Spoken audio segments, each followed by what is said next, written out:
Buenos días, hermanos y hermanas. Quiero daros la bienvenida a esta última clase de escuela dominical de este año 2020. Espero y deseo que todos os gocéis de buena salud. Bien, esta es una de las clases ya que tocan el capítulo 10 de Moroni, en las cuales para mí tienen mayor significado a nivel personal, ya que debido a este capítulo, pues yo soy miembro de la Iglesia de Jesucristo. Al iniciar esta clase, hay una pregunta que me ha llamado mucho la atención y es esta de aquí arriba. Mirad, esta que decimos aquí. ¿Qué le dirían a Moroni si él apareciese en vuestra clase? ¿Qué le diríamos a él personalmente en lo que escribió acerca de Moroni, capítulo 10? Pues bien, yo lo que le contestaría directamente es que funciona. Realmente su promesa funciona. Y debido a que funciona, pues yo pude obtener pues un testimonio del Evangelio y convertirme en miembro de la Iglesia. Pero antes de continuar desarrollando la clase, quiero que analicemos algo que realmente es bien importante. Y es una palabra que la vamos a repetir en varias veces en los análisis de los versículos siguientes, y es la palabra exhortar. ¿Qué significa exhortación? Tengo por aquí en mis notas la definición. El diccionario de la Real Academia Española de la Lengua dice que es incitar a hacer una cosa mediante razones o ruegos. Pero para que realmente una exhortación sea eso y cause un efecto en las personas, tienen que haber tres factores. Permitidme que os los lea. Primero tiene que haber la persona que habla. El segundo factor es el personal que va, en este caso, a leer el libro de Mormón, o el oyente, si estuviera en vivo en una conferencia. Bien. Y la tercera es que debe haber un contenido basado en un razonamiento lógico y verdadero. Por lo tanto, la persona que habla debe ser una persona con autoridad. Esa sería la clave para poder demostrar y poder decidir que ese consejo, decirlo entre comillas, no es un consejo, sino es una exhortación. Ya introducidos en contexto, vamos a leer algunos de los versículos más importantes dentro del capítulo 10 de Moroni. Si veis aquí en el lado de la derecha, famoso, tenemos el versículo 3, ¿vale? Y yo diría que hay que leerlo con detenimiento. ¿Qué significa leer con detenimiento? Es leer despacio, intentarlo estudiarlo en la mente, pensar, reflexionar, meditar y finalmente ponerlo en práctica. Pues mirad la promesa del versículo 3 y siguientes. He aquí, quisiera exhortaros, ya sabéis lo que significa, a que cuando leéis estas cosas, si Dios juzga prudente que las leáis, recordáis cuán misericordioso ha sido el Señor con los hijos de los hombres desde la creación de Adán hasta el tiempo en que recibáis estas cosas. Y como decíamos antes, y que lo meditéis en vuestros corazones. Por lo tanto, sigue en el 4. Y cuando recibáis estas cosas, quisiera exhortaros a que preguntéis a Dios el Eterno Padre, en el nombre de Cristo, si no son verdaderas estas cosas. Si pedís con un corazón sincero, con verdadera intención, teniendo fe en Cristo, Él os manifestará la verdad de ellas por el poder del Espíritu Santo, y por el poder del Espíritu Santo podréis conocer la verdad de todas las cosas. Permitidme hacer algunos comentarios en cuanto a esto que realmente es muy importante. Yo me viene a la mente en varias ocasiones que han habido acontecimientos muy importantes en la historia de la humanidad en los cuales se han presentado juntas las tres cosas. Yo os lo digo a continuación. ¿Qué serían esas tres cosas? Yo llamo los tres personajes. La Trinidad. Recordamos, por ejemplo, en el bautismo de Jesucristo, que se oyó la voz del Padre, el que estaba en el agua, luego descendió el Espíritu Santo tomando una forma de paloma, ¿verdad? Cuando Jesucristo aparece al pueblo americano, se oye una voz otra vez del Padre, Jesucristo que desciende, ¿verdad? Ellos reciben posteriormente el Espíritu Santo.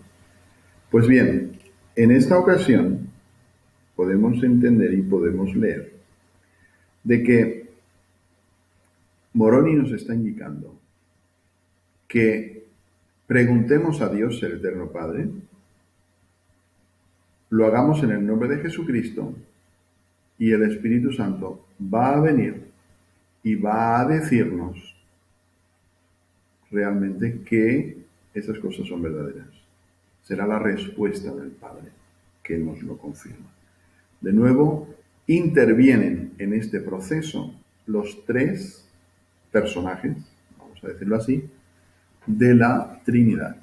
Pues bien, no muchas veces sucede esto, pero en este momento podemos darnos cuenta de que esos tres personajes se combinaron de tal manera para que la promesa, decirlo de alguna manera, de Moroni, en el versículo 4-5 del capítulo del libro de Mormón, fuese real y efectiva. Hace años yo puse en práctica esto y como dije antes, realmente recibí un testimonio y pude saber y pude conocer la verdad. Entre ellas, mi pregunta era saber qué iglesia era verdadera y pude saber que era la iglesia de Jesucristo de los santos de los últimos días. Pues bien, un poco más adelante, en esa misma línea de trabajo, nosotros podemos ir y ver el versículo 7. Mirad lo que dice aquí. Por el poder del Espíritu Santo podréis saber que Él existe, por lo que quisiera exhortaros, volvemos a hablar otra vez de la palabra exhortación, a que no neguéis el poder de Dios, porque Él obra por poder, de acuerdo con la fe de los hijos de los hombres, lo mismo hoy, mañana y para siempre. Esto es muy importante. Debemos tener en cuenta de que Moroni nos vuelve a hacer esa exhortación, ¿vale? Y hay un condicionamiento de que cuando Dios el Padre obra a través de Jesucristo, ¿qué es lo que hace? ¿Cuáles son sus obras? Es lo que nosotros aquí, hoy día, llamamos los milagros. Por lo tanto, si nosotros queremos ver en nuestra vida bendiciones, obras o milagros, podemos llamarlo como queramos, debemos entender algunos conceptos. En mis notas se ha anotado. Primero, debemos entender, comprender y saber que Dios existe. Segundo, debemos hacer caso o obedecer ese consejo o exhortación que Él nos da y debemos sacar de nuestro corazón la negatividad, es decir, no negar a Dios ni a su palabra. Tercero, entender, que Dios obra por poder. ¿Qué significa eso? Que Él, su obra, se rige por un condicionante. Es decir, el condicionante es la fe. Si nosotros en nuestros corazones, en nuestra vida diaria, no mostramos fe, Él no puede obrar milagros en nuestra vida. Milagros o bendiciones, llamémoslo como queráis. ¿Vale? También Él obra por medio de la santidad de los hombres. Es decir, cuando yo estoy en un estado perdido o caído, mi nivel de santidad realmente es bajo o nulo. Por lo tanto, si no hay santidad, si no hay deseo en mi corazón de hacer lo correcto, de progresar, y de acercarme a Dios, obviamente no pueden haber milagros en mi vida. Por lo que yo necesito acercarme a Dios para que Él me pueda bendecir. Y por último, entender de que Dios es el mismo ayer, hoy y para siempre. En muchas otras escrituras lo menciona. Eso significa de que Dios no ha cambiado ni su plan ni su forma de pensar. Por lo tanto, cuando algunas personas dicen que Dios ya no existe o que Dios no es un Dios de milagros hoy día o que esos milagros no se ejecutan, es porque la vida de las personas no están en armonía con Dios y Dios no puede bendecirlos, contrario a sus leyes. ¿Bien? Por lo tanto, para que Dios me bendiga a mí o bendiga a mi familia, yo necesito acercarme a Él. Un poquito más adelante, aquí, en el capítulo 10 de Moroni, hablan acerca de los dones de Dios. En las Escrituras, en estos capítulos, a partir de aquí del 8 en adelante, hasta el 18, lo vemos por aquí, hay una serie de requisitos, una serie también de dones distintos que las personas pueden recibir en diferentes momentos. En las Escrituras se nos enseña de que como mínimo vamos a recibir uno. Cada persona que nace en la tierra va a recibir por lo menos uno, pero uno es el mínimo. Podemos haber nacido con más de un don. E incluso los dones también se pueden pedir, siempre y cuando nosotros digamos a Dios el Padre para qué queremos ese don. O se pueden cultivar. Por ejemplo, no sé, se me ocurre ahora el don de tocar el piano. Bien, pues es una habilidad. Pues yo no lo tengo, obvio, no lo he desarrollado. Pero aquellos de los que me escuchan, pues pueden haber personas que sí lo hayan desarrollado, porque se han puesto a la práctica, a la tarea, y Dios lo ha bendecido también con esa habilidad, ¿verdad? Se requiere una parte personal y también se requiere un don que venga por la parte de Dios. No todos los dones es una cosa gratis, sino que a veces se requiere de nuestro trabajo y de nuestro tiempo. Pues bien, al mismo tiempo me gustaría leer una cita del presidente Bruce R. McConkie, que está por aquí abajo, y dejadme que os lo muestre, porque me parece cuanto menos interesante, si soy capaz de encontrarla ahora. Aquí. Fijaos, dice, los dones espirituales son infinitos, tanto en número como en diversidad. Los que se mencionan en la palabra revelada, se refiere a estos que hay aquí, a la parte derecha de vuestra pantalla, son sencillamente una muestra de lo que la gracia divina de Dios concede ilimitadamente a quienes le aman y le prestan servicio, ¿vale? Entonces esos dones que hablan aquí, ¿vale? El don de orar poderosos milagros, el de profetizar, el de ver ángeles, espíritu, hablar en lenguas, etcétera. Esto ya lo leéis o lo habréis leído, ¿vale? Pues todos estos dones y más, Dios los da a los hombres según su voluntad y según su criterio, pero bueno, para no extenderme más, decir que estos, en algunos casos concretos, podemos llegar y pedirlos. Dependerá de Dios que nos lo quiera conceder o no. Bien, para ir un poquito más adelante, hay un tema que es bien importante y es esta parte de aquí. Ser perfeccionado mediante la gracia. En muchas ocasiones en las Escrituras puede reflejarse un poco de controversia, ¿no? Entre dos posturas que pueden parecer opuestas. Una podría decir el que nosotros debemos llegar a ser perfectos, o podemos llegar a ser perfectos, y otras veces podemos decir que nadie es perfecto sino Dios. Entonces, también hay otra escritura que puede en un momento dado contradecirse, en la cual dice que nada impuro puede entrar en la presencia de Dios. Entonces, para ser puro se requiere ser perfecto. Y si no hay nadie perfecto, entonces nadie llega. Entonces, me gustaría explicar algo en esto. Vamos a poner, para ilustrar un poco este concepto, un caso ficticio, ¿vale? Imaginamos un matrimonio que está casado y sellado en el templo y desean tener un bebé. Dios, pues, nuestro Padre, le va a mandar un espíritu de la preexistencia a ese matrimonio y va a nacer dentro de ese matrimonio. Ese matrimonio ya ha sido sellado en el templo y ese bebé, pues, nace en el convenio. Son educados en los principios del Evangelio junto con sus otros hijos y ese bebé, pues sea bueno, varón o hembra, es indiferente al sexo, pues crece en conocimiento, en sabiduría, en gracia y en edad, ¿vale? Y guarda los mandamientos y va aprendiendo. Y cuando es adolescente, pues es fiel, es diligente, participa de la iglesia, aparte, pues crece en su conocimiento de las cosas del mundo también. Lleva una buena vida, tiene una buena familia y decide servir la misión. Y quiere servir al Señor. Va al campo misional, y aún superando las dificultades que tenga, pues sirve con honor y regresa a su casa.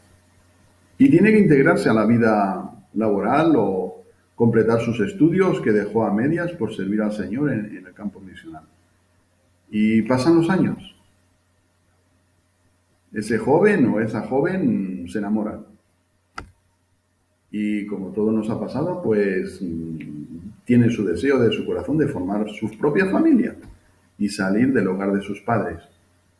Pero quizás, en un momento dado, tome una decisión equivocada y exprese el amor por su futura pareja, su futuro esposo o esposa, en forma incorrecta y a lo mejor intenta romper alguna de las leyes que él o ella prometieron en el templo y en los convenios que hicieron de guardar la ley de castidad o lo que sea y acaban pues teniendo relaciones prematrimoniales y ya no pueden ir al templo y ya pues incluso puede haber un embarazo ahí no deseado y ya las cosas no fueron como todo tenía previsto, ¿verdad? Desde que nació, pues de pronto alguno piense, pues se torció, ya no, ya pecaron, ya que.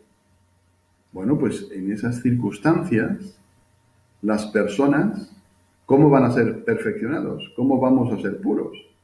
Es que todos hemos pasado por ahí, porque de una manera u otra, todos hemos cometido pecados, ¿verdad?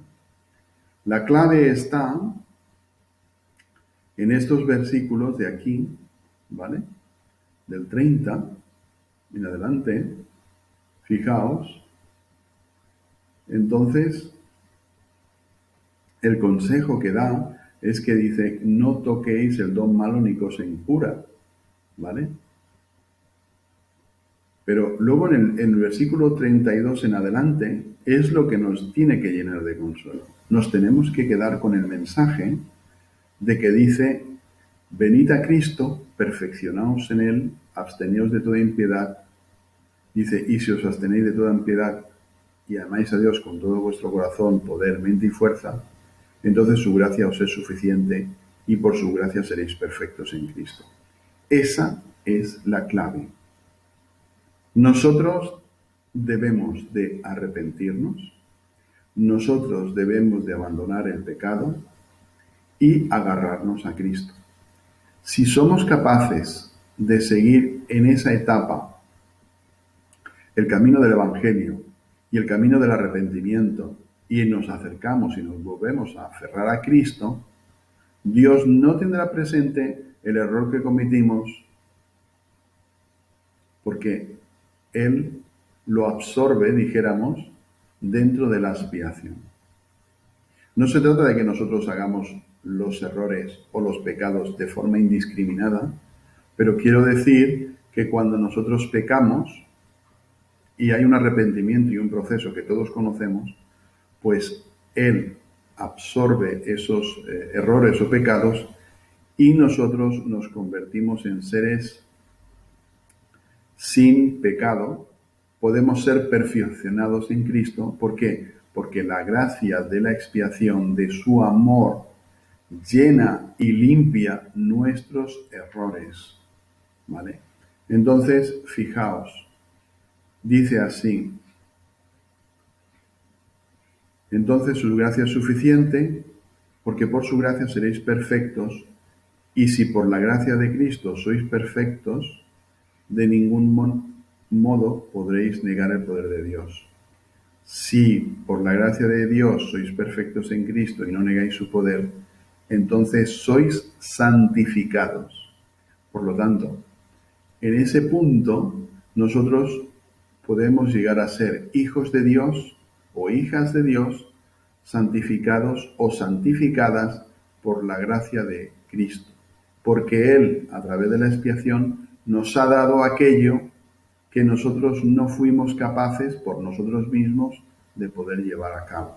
En ese caso, de ese ejemplo, de ese hombre o esa mujer que cometieron ese pecado, pudieron de nuevo volver a unir sus vidas, volver a ser limpios, volver a ir al templo e iniciar el proceso de la misma manera que cuando ella nació dentro del hogar de sus padres. Tener hijos de nuevo en el convenio y con todas las mismas bendiciones. Podemos darnos cuenta de que existe realmente una restauración, de que existe un perdón completo.